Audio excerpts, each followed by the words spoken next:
Hello and grand evening, everyone. It is Sunday, August 17th, 1800 hours in the evening, Central Time. And we have some news to talk about, especially the Trump and Putin meeting that happened in Alaska recently, just some days ago. So that didn't go very well. That Trump and Putin meeting, it didn't go as well as many people expected. There was no deal. There was no deal reached. There was nothing concrete that happened at that meeting.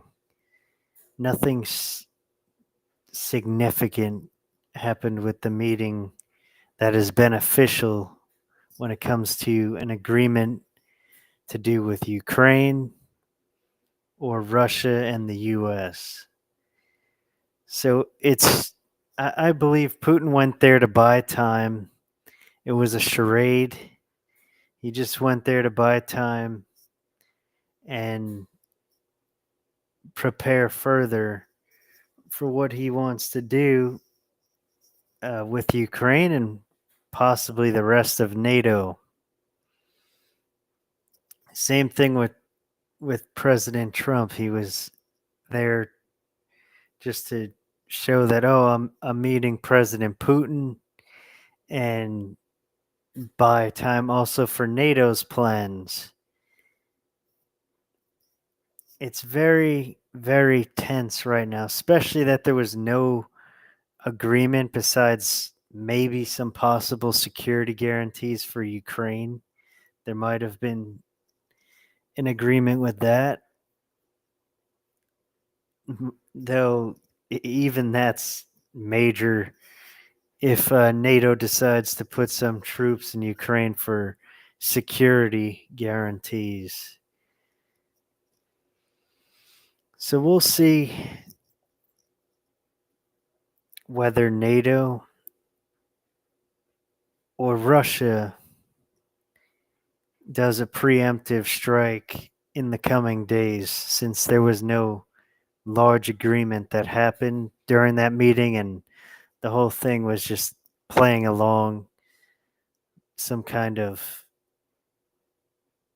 it was quite a bit of an act for the to the public, especially to the mainstream.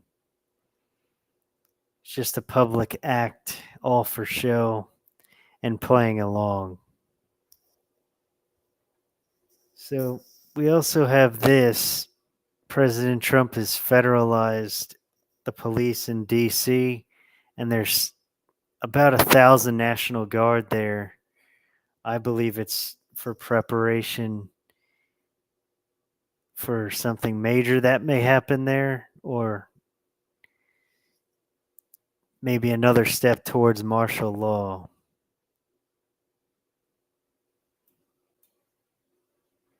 I'm announcing a historic action to rescue our nation's capital from crime, bloodshed, bedlam, and squalor, and worse. This is Liberation Day in D.C., and we're going to take our capital back. We're taking it back under the authorities vested in me as the President of the United States. I'm officially invoking Section 740 of the District of Columbia Home Rule Act. You know what that is? And placing the D.C. Metropolitan Police Department under direct federal control, and you'll be meeting the people that will be directly involved with that. Very good people, but they're tough, and they know what's happening, and they've done it before. In addition, I'm deploying the National Guard to help reestablish law, order, and public safety in Washington, D.C., and they're going to be allowed to do their job properly. I'm announcing This is not done. It's not really ever done just for uh, policing and controlling an area like that. The National Guard is not deployed for law enforcement reasons. So he's doing it under the guise of, yeah, we need this, we need to have National Guard in DC and now other cities, as we could see here. He's also intending to put National Guard in New York and Chicago and other cities just like DC. I believe this is a start, a very much the beginning of martial law, and he's somewhat trying to get people used to it, or he wants to have these National Guards there at all these major cities for when something major does happen to control the panic and what happens after a major event, like a nuclear weapon going off in Ukraine or another country. That's likely what he's doing this for. That's more realistically why President Trump is deploying the National Guard to major cities.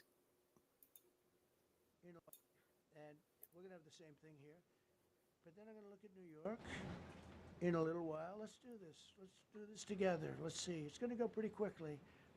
And if we need to, we're going to do the same thing in Chicago, which is a disaster. We have a mayor there who's totally incompetent.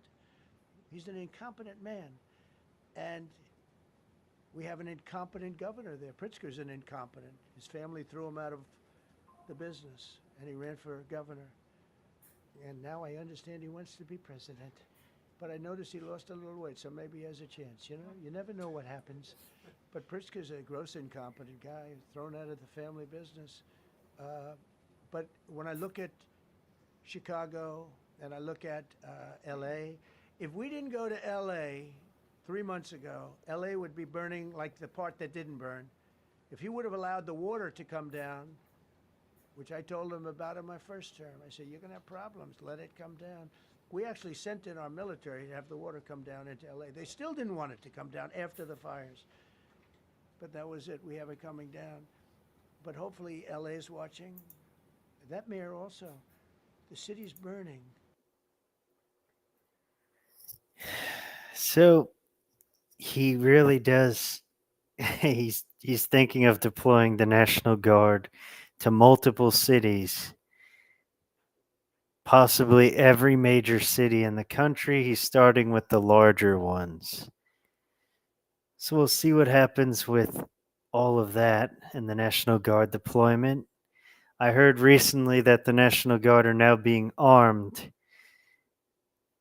with more of the gear and weapons that they carry. Apparently, initially, they didn't go in as armed and equipped as they usually are, though now they're getting their equipment and weapons in DC as of now.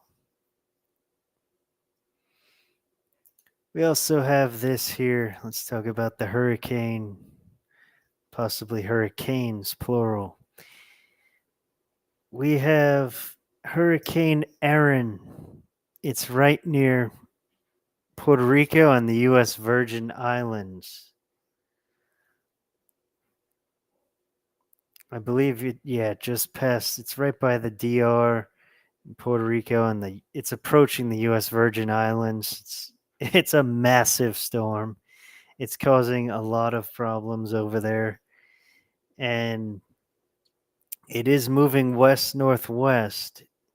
They're trying to say that it's not going to make landfall, and that it's going to curve and stay over the water. I believe it'll possibly hit the Carolinas and DC and New York. I think it's very possible that it could hit those states if it gets a little closer. We'll find out in the next day or two if this is going to hit um, the mainland, especially DC, the Carolinas, and, well, possibly the Carolinas. It makes more sense that it'll be DC and New York. So we'll find out if it'll hit those areas. It's a Category 5 hurricane with winds of 125 miles an hour right now,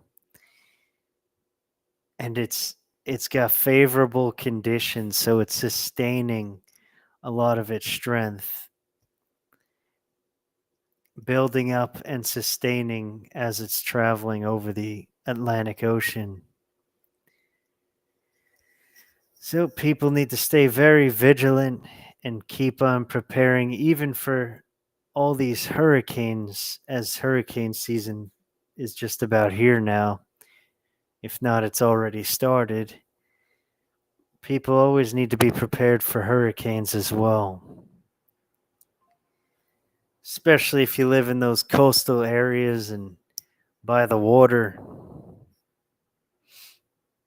all along those coastlines and the beaches. There's a lot of people that live, they have these beach houses right by the water. Then they put them on stilts, and then they think that could solve the problem, but then they don't think about the winds. They don't think about the winds that come along with it. It's very dangerous to live by the right along the water by a beach. It's almost never a good idea because of major storms and hurricanes that tend to pass through the areas. So I definitely don't recommend living by the water. Though if you or other people do, you have to be very prepared for it. Likely not in that home. Further away, probably evacuated to somewhere else. And hope the home and the building is still there. So definitely I recommend preparing for the storm, especially those in the northeast. I think there's a good chance it's going to hit New York. They're not saying it right now. It could hit DC. There's a slightly better chance, I'd say, it'll hit New York with its west northwest track.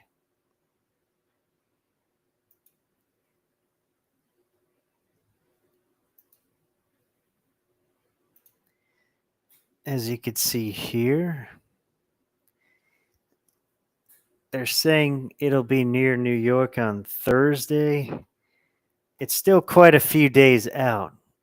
They can't get this track that accurate, though it's going to come quite close even by this current track. So we'll see. We'll definitely know by Tuesday more of whether it's going to make landfall and hit one of those states in the Northeast. It's an absolutely massive, very serious storm. Category 5 is they they don't happen very often at all. They're happening more often now. Some reason in the last couple of years there's been more category 5 hurricanes. I believe they may have even risen the rating, or they were thinking about it, because these storms are getting so much stronger in recent years. So once again, we'll see if that intensifies and stays quite large and powerful as a storm. And if it really hits those states, say DC, or more than likely New York, which they're really not saying. It's really funny. It's almost a joke that they're showing this track. They're like, "Oh yeah, it's gonna come real close. It's gonna touch North Carolina, as you can see there, but it's not gonna make landfall like really inland by what they're predicting." So we'll see. It's too many days before. We don't know exactly yet. Can't underestimate a category 5 hurricane. People, especially in the Northeast, need to be preparing and very vigilant and watching this hurricane, as it could really make landfall quickly and destroy just about everything in its path. So I recommend especially to those in the Northeast, to keep watching this storm. I will be monitoring this hurricane as well, and the World War III situation, especially with Trump and Putin, what happens with them. Maybe Dmitry Medvedev will come out and say something else again. It's a lot of the way he is. Or if Putin comes out and making more threats, or if it's even looking like he's going to make a preemptive strike, this is one of the times, one of the prime times and best times that Russia and Putin can make a preemptive strike on the US and NATO. None are really expecting that right now. And NATO is considering doing the same. So we'll see what happens with all of that. It's a very scary, very tense situation. And I will be back soon with the next one. Please like, comment, and subscribe. Donate if you will. I believe I have a link to donations on my YouTube channel. I put it up a while back. I know I put it up in the community. Is it in the community? No. Wait, yes, it's in the community. I have a link there. There's also a link here on my X page. If you go down far enough and look, donate if you want to. Please like, comment, and subscribe. And I hope to see you all in the next one. I have much more to do tonight. This is just one of the things that I had to do. Come out and talk about, especially the Trump and Putin meeting, and what the reality of that situation is, that they were just playing along, and we're going to see exactly what happens after all of that. Thanks for watching. I hope to see you all on the next one. Love, light, and blessings to you all as well.